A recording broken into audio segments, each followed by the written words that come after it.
Le sport motorisé dans sa forme la plus pure.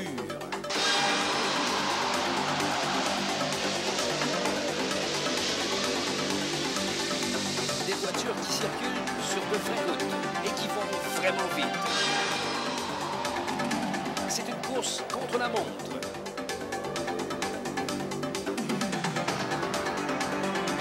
C'est le championnat canadien des rallyes RDS. Cette émission vous est présentée par Michelin. Michelin, parce que les pneus, c'est important.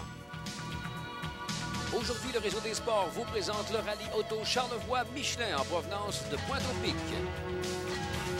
Bonjour, ici Didier Escradon. Nous voici au manoir Richelieu, site du nouveau casino de Charlevoix. Le gagnant de l'an dernier, Carl Merrill, est de retour avec John Belfleur comme copilote à bord de la Ford Escort de Cosworth.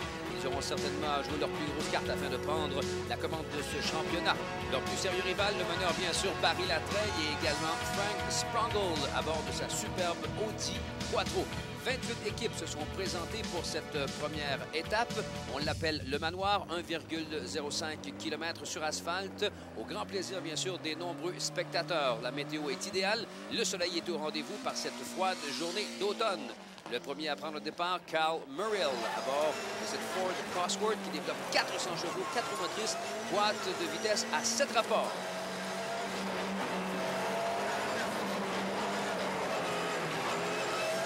Il faut savoir être très prudent puisque les pneus sont encore très froids. Les pilotes également lors de cette première spéciale. On peut facilement perdre un rallye dans cette première étape de la course.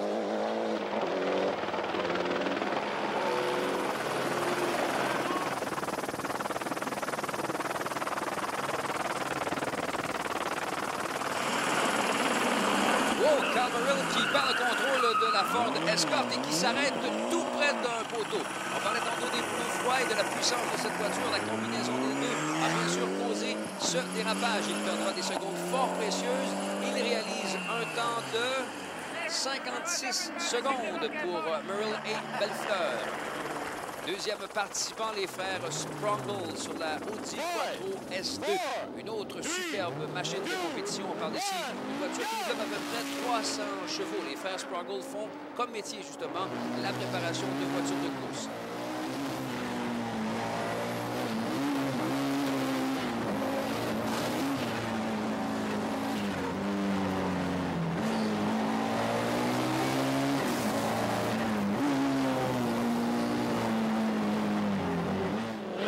Sprangel qui sont deuxième présentement au championnat de leur voiture, commandité par Michelin.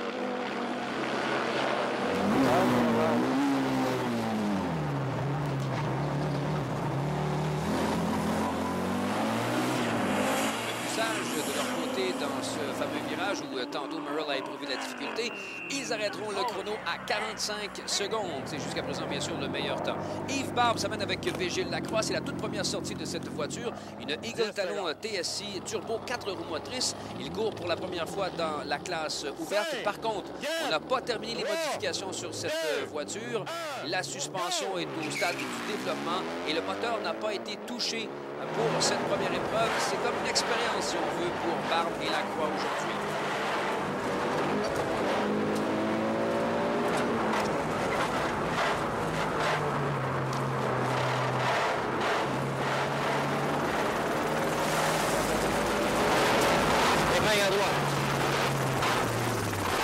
Magnifique prise de vue sur le pare-choc avant de la Eagle Talon 1995 de Barbe, alors que s'amène le duo Latreille et Latreille, monsieur et madame, à bord de leur Eagle Talon. Je vous rappelle qu'ils mènent présentement le championnat canadien. Notons aujourd'hui l'absence de Tom McGear qui ne peut défendre son titre, retenu par son travail.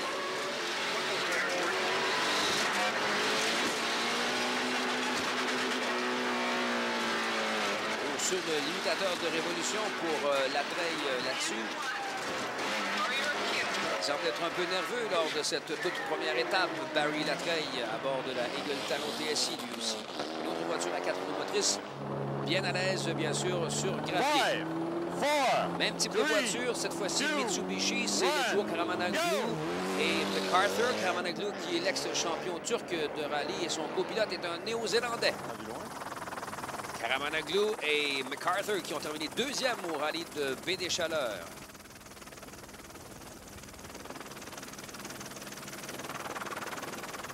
Oh, oh! Perte de contrôle pour Karamanoglu et oh! La voiture s'est renversée. Choc violent dans cette toute première étape. Ils n'ont pas fait un demi-kilomètre de rallye et se retrouvent sur le toit. Alors les secours, bien sûr, qui accourent, on va voir qu'est-ce qui s'est passé. Des images qui nous sont fournies par Fabio Junquedo, qui est un caméraman amateur qui était sur place. On voit que dès qu'il perd le contrôle, il bloque les roues. Au lieu d'essayer de se sortir de cette impasse, le résultat est violent.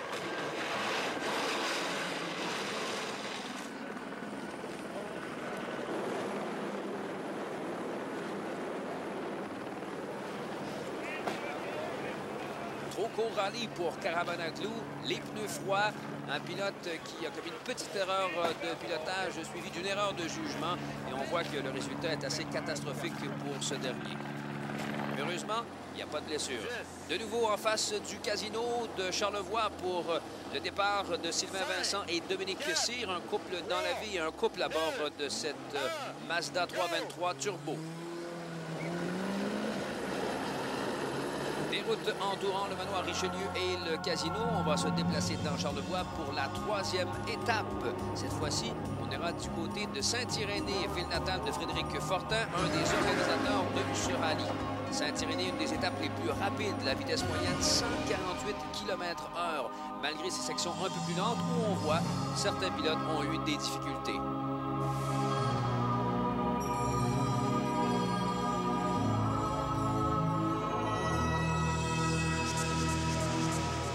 On peut le constater, certains pilotes préfèrent le gravier à l'asphalte. Premier arrêt, on change justement les pneus. Il y a également les copilotes qui vont comparer leur temps. On se prépare pour le vrai rallye. Restez avec nous, l'action ne manquera certainement pas.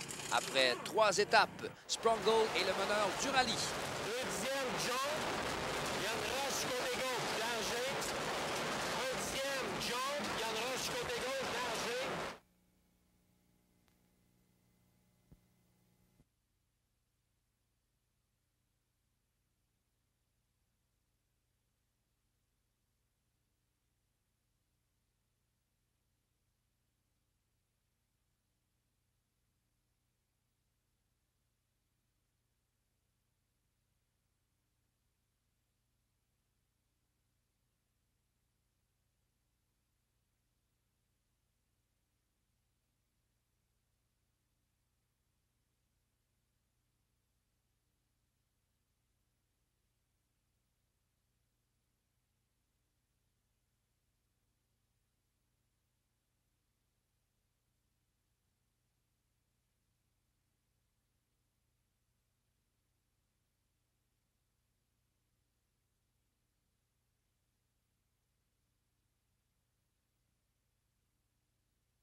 Voici à la 6e étape du rallye Auto Charlevoix Michelin. 6e étape donc avec le remous 2. On voit ici Carl Murrell qui s'élance avec son copilote. Murrell, un Américain, sur une voiture peu ordinaire.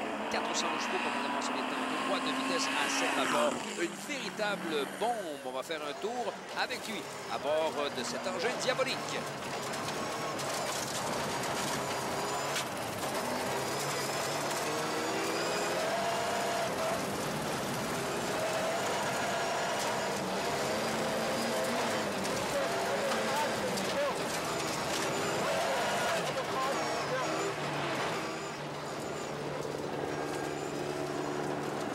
Ceux qui ne sont pas familiers avec le rallye de performance, c'est bien sûr une série de spéciales, d'étapes qui sont chronométrées, fermées sur la route à toute circulation, bien sûr. Les propriétaires terriens sont avisés du passage entre telle heure et telle heure de ce fameux rallye et on fait ce genre de compétition finalement en toute sécurité.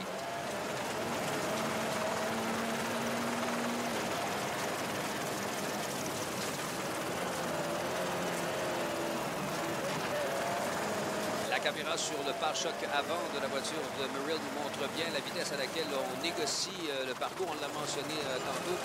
Du côté de Charlevoix, on retrouve des spéciales qui sont extrêmement rapides. À certains endroits, M. Merrill peut enclencher la 7e et atteindre des vitesses de pointe de plus de 200 km/h.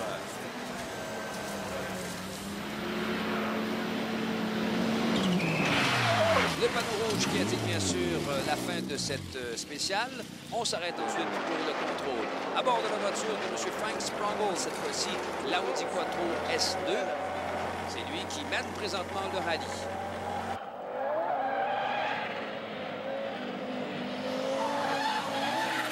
Regardez-moi ce saut. En reprise, regardez bien la Audi. Travail magnifique de la suspension alors que la voiture atterrit. La suspension s'écrase, aucun rebond. Le temps à battre est de 2 minutes 58 réalisé par Carl Merrill avec une autre voiture de classe ouverte. Voici Sprangel qui s'amène.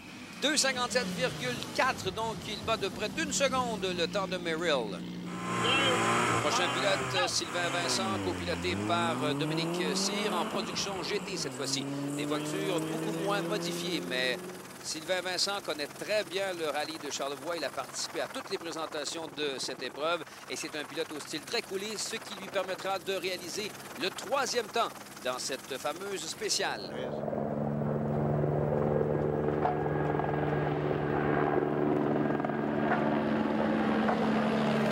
Sylvain Vincent qui maximum utilise la puissance de cette 323 turbo à 4 roues motrices. On peut d'ailleurs, en classe production GT, modifier un peu le turbo qui permet une meilleure performance. Voici Sylvain Eriksson. Sylvain Eriksson, un pilote fort spectaculaire avec cette fameuse cabri. Regardez-le sauter. Par contre, Eriksson a tendance à pousser sa chance un petit peu trop et il perdra le contrôle lors de cette spéciale. On peut dire que Gilno est sans doute l'homme le plus brave du sport motorisé. On parle ici de son copilote. Le duo Barbe-Lacroix à bord de cette fameuse Eagle Talon TSI 1995 réussiront quand même le 4e temps. Un autre pilote fort spectaculaire, on parle ici de Jean-Marc Alcaraz et de son copilote Rémi Chevary. Regardez-les aller, ouf, c'est une justesse sur ce saut. En production sport, le plus rapide sera Elliott avec Menard comme copilote. Ce sont des Américains qui nous viennent du Vermont.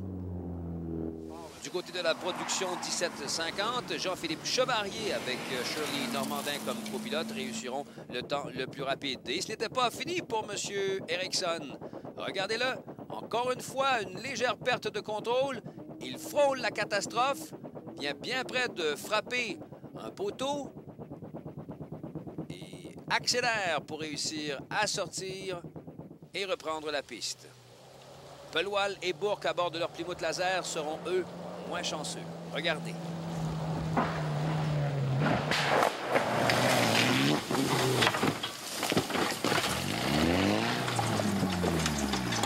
C'est la 2e voiture à se retrouver sur le toit. Ah, quand on a frappé le trou, j'ai complètement perdu la voiture.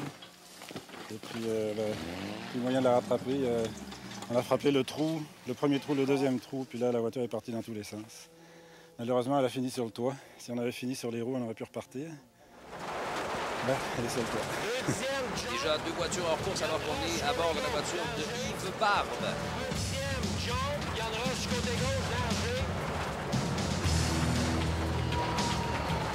Alors, le classement après 8 étapes est le suivant. Sprangelman devant Merrill, Cyr, Ladveille et Alcaraz.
Prochaine étape du rallye auto Charlevoix-Michelin, nous voici à Sainte-Croix.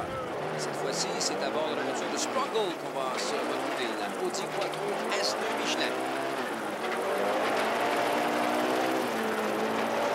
Rappelons qu'un rallye de performance est fait d'étapes qui sont chronométrées. On additionne les temps, bien sûr, pour déterminer le gagnant dans chacune des catégories, à savoir la classe ouverte, les productions GT, les productions sport et la classe production 1750.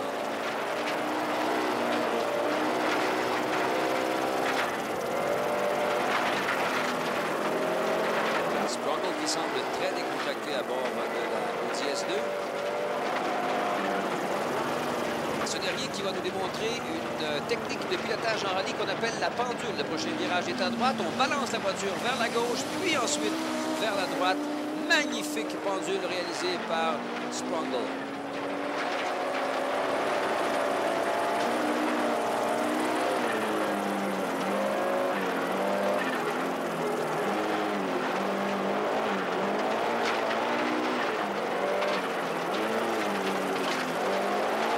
La Audi de Sprungle est une voiture extrêmement modifiée au niveau du moteur, de la suspension, du châssis qui est bien sûr allégé au maximum.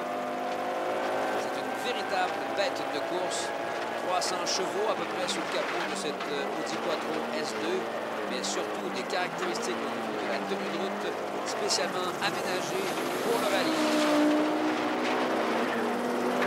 On peut par contre pratiquer le sport avec une voiture beaucoup moins modifiée. C'est le cas des voitures de classe production, par exemple, comme la classe 1750, où les modifications sont minimes, surtout au niveau de l'aspect sécurité, avec l'arceau à l'intérieur de la voiture, les bandes de course, les ceintures, quelques modifications à la suspension et très peu de modifications au niveau de la mécanique, ce qui permet à monsieur tout le monde de pouvoir pratiquer ce sport. D'ailleurs, on vous donnera tantôt, alors que ça vient très près pour monsieur Sprungle, une adresse et un numéro de téléphone si jamais vous voulez vous intéresser au rallye, donc préparer papier et crayon dans ce instant. Sprungle qui utilise bien sûr les Michelin, quoique on peut utiliser n'importe quelle marque de pneus. Les équipes de pointe sont en général, lorsqu'on se promène comme ça sur le gravier, chaussés de ces fameux C5 de Michelin, des pneus extrêmement performants, spécialement construits justement pour le rallye de performance.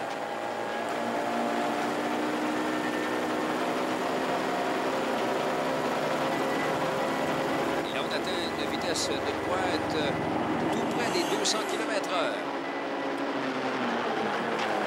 De son côté, Merle réalisera une moyenne de 114 km/h dans cette spéciale. Il sera à 1 seconde de Sprungle. Jean-Sébastien Bessner et Peter Watt seront troisièmes avec l'ancienne Eagle Talon de Michel Poirier-de-Foix, une voiture de classe ouverte. Sylvain Vincent, de son côté, réussira le même temps que Bessner pour lui aussi s'accaparer de la troisième position. Les Latrailles de leur côté seront à 1 seconde pour terminer cinquième du duo Vincent Cyr. Jean-Marc Alcaraz allait bien jusqu'à cette petite bévue.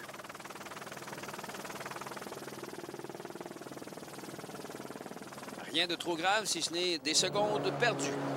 Bob Elliott et Jill Menard sont toujours premiers en production sport, tout comme Chevalier et Normandin, à la limite avec leur Suzuki en classe production 1750.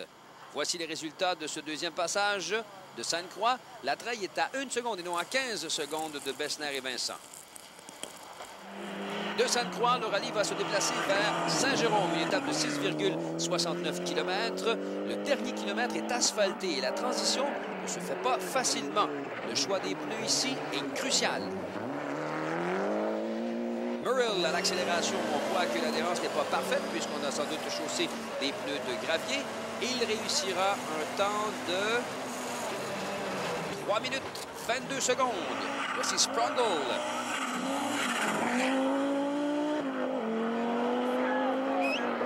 La valve du turbo travaillé.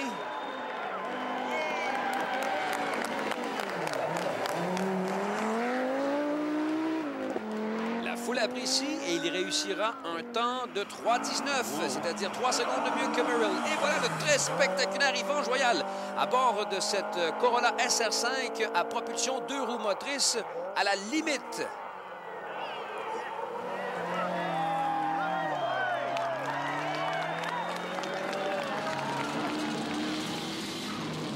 Maintenant, on se retrouve à bord de la voiture de Jean-Sébastien Bessner. Il a, semble-t-il, des problèmes de frein.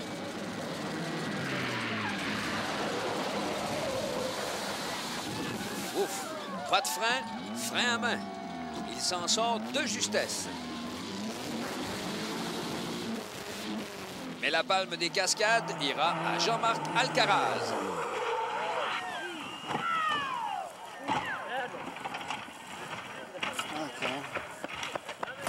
Violente sortie de piste, mais heureusement, les pilotes s'en tireront indemnes. Ça va-tu? Je pense que oui, là. On va se remettre tranquillement de la chute, là. Bonjour. On va tranquillement. Tranquillement, c'était bon. En reprise, on voit ce qui s'est passé.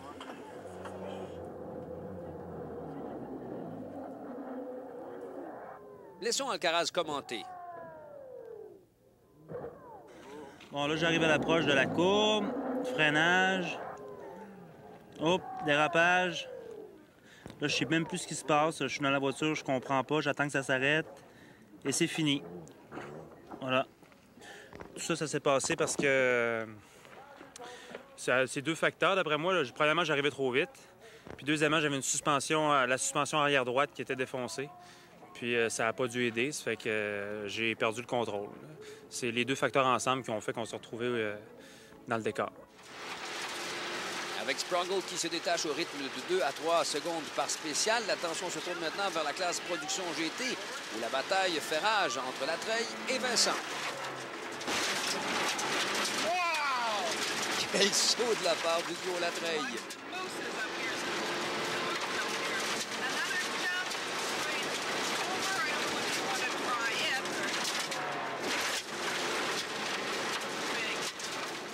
« 34 secondes séparent la paire et on s'échange les victoires en spécial. » Au tour de Sylvain Vincent maintenant, sur la même portion de circuit.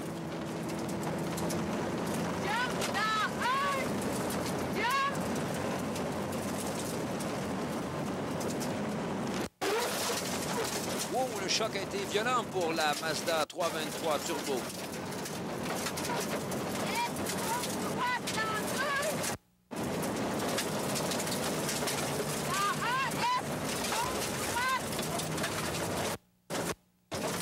Dominique Cyr qui donne bien sûr des instructions à Sylvain Vincent.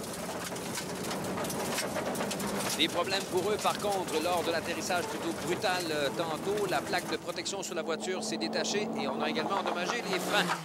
Après 10 heures de compétition, les équipes vont tenter pendant 1 heure de se restaurer et bien sûr de réparer. On a débarqué la skid plate, c'est la plaque qui protège tout le dessous de la voiture. On est assez chanceux de la récupérer, de la mettre dans l'arrière de la voiture. Puis on a craqué un disque aussi, à chaque fois qu'on freinait, ça cogne fort. Fait que Sylvain est en train de changer le disque, puis on va essayer d'embarquer la skid plate, parce que pas de skid plate, il n'y a rien qui protège le dessous de la voiture. On va essayer de faire quelque chose de bien pendant notre arrêt majeur. La bataille va être surtout avec Barry Latreille. C'est des spéciales qui vont être... c'est des longues spéciales de 25 km chaque, surtout les hautes gorges, là.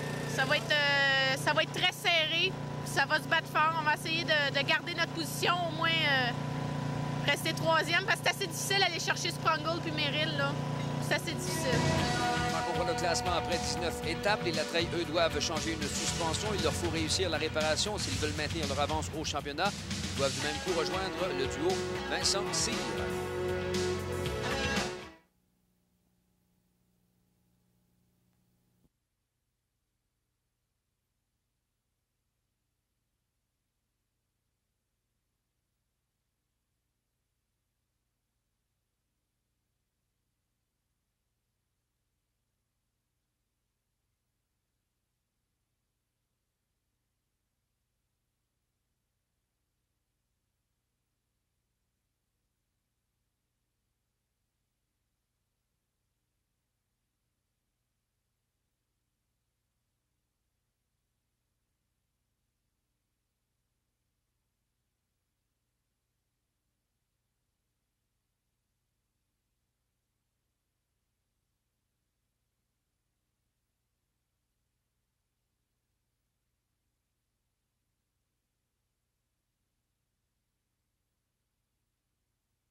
Nous en sommes au dernier moment du rallye auto Charlevoix-Michelin. Ça se passe maintenant dans la nuit. Vous comprenez maintenant pourquoi on a d'énormes phares sur les capots de ces voitures.